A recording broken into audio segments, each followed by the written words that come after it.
सभी ज्योतिष प्रेमियों के लिए मेरा सादर नमस्कार। मैं डॉक्टर मस्तराम शर्मा। साप्ताहिक भविष्यफल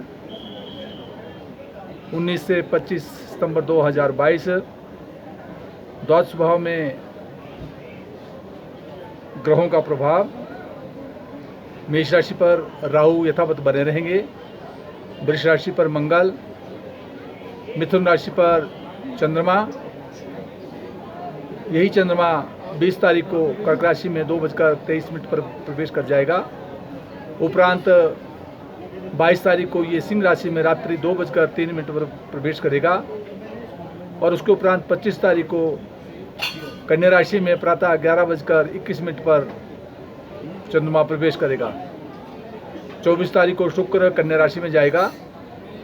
इस प्रकार मेष राशि के जातक के लिए राहु की स्थिति अनुकूल नहीं है, परंतु चंद्रमा जहां मिथुन राशि में है, कहीं यात्राओं के योग बन सकते हैं और भाग्य उदय होने की पूर्ण संभावना बन रही है।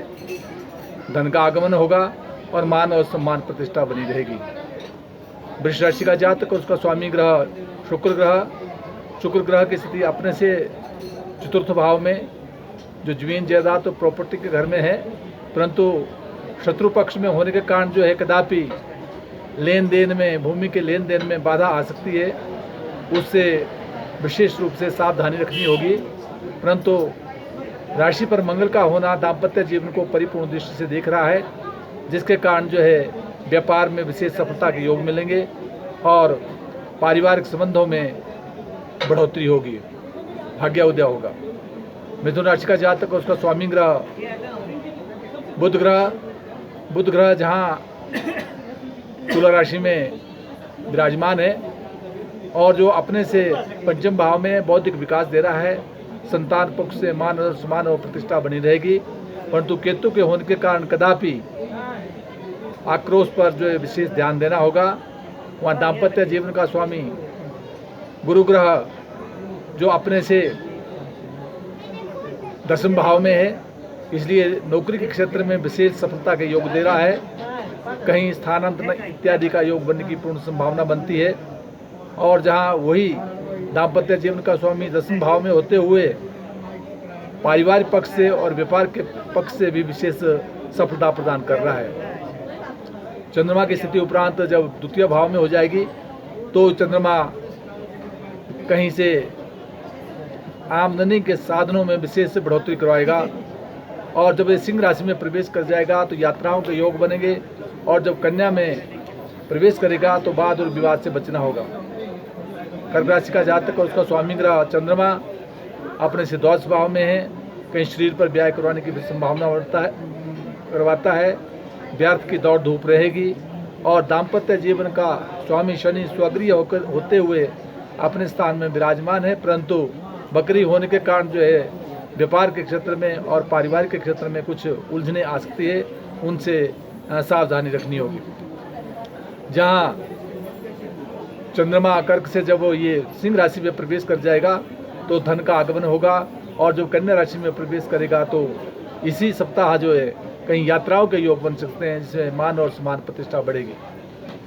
सिंह राशि का जातक और उसका स्वामी ग्रह सूर्य अपने से द्वितीय स्थान में धन का आगमन करवा रहा है, मान सम्मान प्रतिष्ठा को दे रहा है।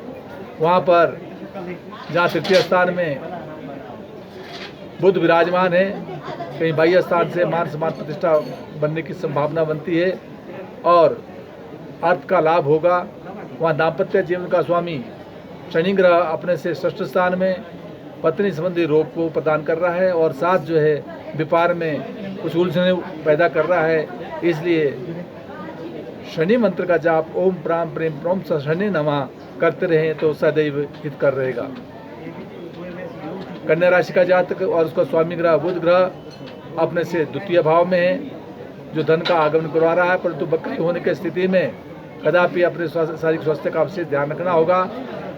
24 तारीख को यही अपनी राशि पर आ जाएगा, इसलिए मान और सम्मान प्रतिष्ठा बनी रहेगी, सुख की प्राप्ति होगी और साथ दाम्पत्य जीवन में परिपूर्ण सुख मिलेगा। तुला राशि का जातक और उसका स्वामी ग्रह शुक्र ग्रह अपने से एकादश स्थान में मान सम्मान प्रतिष्ठा के साथ धन का आगमन होगा, लाभ की प्राप्ति होगी। परंतु दाम्पत्य जीवन में राहु का बैठना व्यापार के क्षेत्र में और पारिवारिक के क्षेत्र में उलझने पैदा कर रहा है।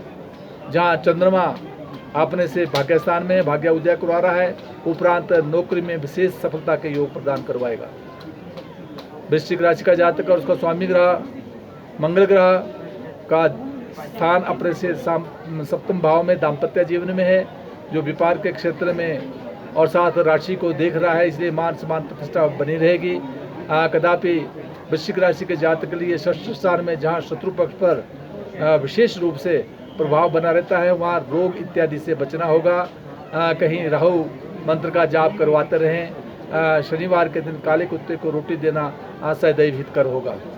धनुराशि का जातक और उसका स्वामी ग्रह बृहस्पति, जो अपने चतुर्थ स्थान में है, जमीन जायदाद प्रॉपर्टी के क्षेत्र में यद्यपि बढ़ोतरी करवाता है, परंतु वक्री होने की स्थिति में कदापि वाद विवाद या लेन देन में समस्याओं का सामना भी करना पड़ सकता है। परंतु धन प्राप्ति का योग होगा और साथ पारिवारिक जीवन का स्वामी जो बुध ग्रह है, वो अपने से जहाँ जो उसकी स्थिति मतलब ये तुला राशि में है, अर्थात अपने से तुला राशि में होने का कारण जो है मान और सम्मान और प्रतिष्ठा बढ़ाएगा, धन का आगमन करवाएगा। वहाँ द्वितीय स्थान में जो है धनु राशि के जातक के लिए धन का आगमन होगा। मकर राशि का जातक उसका स्वामी ग्रह शनि स्वगृह होकर विराजमान है। बकरी की स्थिति में शारीरिक स्वास्थ्य का विशेष ध्यान रखना होगा।